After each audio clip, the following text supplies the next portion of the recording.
Deer learner, এই লেসনে আমরা জানবো যে বাটন গ্রুপ কিভাবে ইউজ করতে হয়, গ্রুপ বাটন আমরা কিভাবে ইউজ করতে পারি।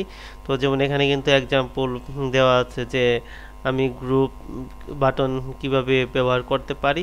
তো এটি মূলত আমি আপনাদেরকে এখন দেখাবে, কারণ আপনার প্রয়োজন হতে পারে যে আমরা যখন কোনো ওয়েবসাইট ডেভেলপ করব তখন গ্রুপ ওয়াইজ আমাদের বাটন ব্যবহার করতে হয়। তো সেটি কিভাবে আমরা করতে পারি এটি আমি আপনাদের এখন দেখাচ্ছি। আমি যাচ্ছি, আমি আমার সোর্স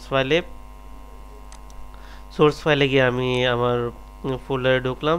তারপর প্রজেক্ট ওয়ানে গিয়ে আমি বাটন যে এর আগে যে একটি HTML পেজ করেছিলাম এটি কপি করে পেস্ট করছি। আমি এখানে এটির নাম দিচ্ছি যে বাটন গ্রুপ।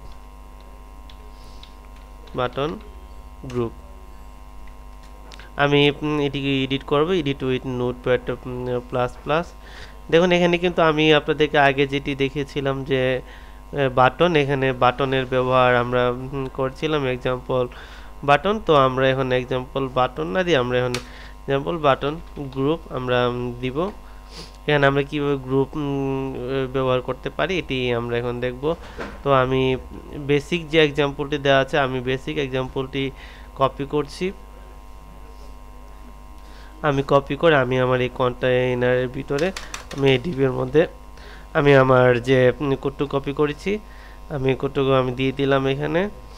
আপনার এখানে আমি রিলোড দিচ্ছি, দেখুন এখানে কিন্তু একটি গ্রুপ হয়ে গেছে। আমি যদি এখানে বিআর দিয়ে দিই তার মানে ব্রেক বিআর,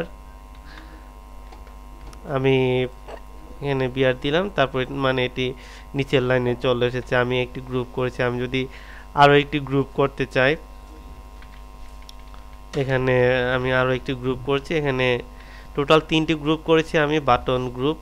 আমি রিলোড দিচ্ছি পেজ, এখানে কিন্তু 3টি গ্রুপ হয়ে গেছে এখানে।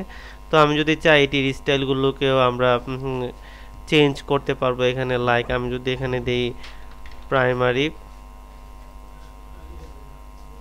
আমি পেজটিকে রিলোড দিচ্ছি, প্রাইমারি দিলে এটি প্রাইমারি স্টাইলের হয়ে গেল।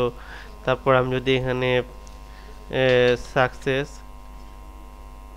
সাকসেস যদি দিই এটি সাকসেস হবে সাকসেস। আমি যদি এখানে এটিকে আমি ইনফো ব্যবহার করি বাটন গ্রুপে ইনফো, তাহলে কিন্তু এটি মানে ইনফো হয়ে গেল। তো আমি এটিকে যদি আমি কপি পেস্ট করে দেই 3টি গ্রুপ করি, মানে এখানে কিন্তু ক্লাস দেওয়া আছে button sorry deep class BTN hyphen group. আমরা এটির মাধ্যমে ক্লাস ব্যবহার করে কিন্তু আমরা গ্রুপ ওয়াইজ মানে করতে পারি আমাদের বাটনকে। দেখুন এখানে কিন্তু এটি গ্রুপ ওয়াইজ এখানে দেখা যাচ্ছে। তো আমি যদি এখানে আমি আগের কোডটু কেটে দিই, আমরা আগে যে বাটনগুলো করেছিলাম কেটে দিচ্ছি, তার মানে এখানে মানে আমি স্পষ্ট বোঝার জন্য এটি আমি আপনাদের দেখাচ্ছি। দেখুন এখানে কিন্তু দেখা যাচ্ছে যে এটি সম্পূর্ণ গ্রুপ ওয়াইজ আছে। তো ডিয়ার লার্নার, আমরা এই লেসনে শিখলাম যে কিভাবে গ্রুপ ব্যবহার করতে হয় বাটন গ্রুপ। ধন্যবাদ।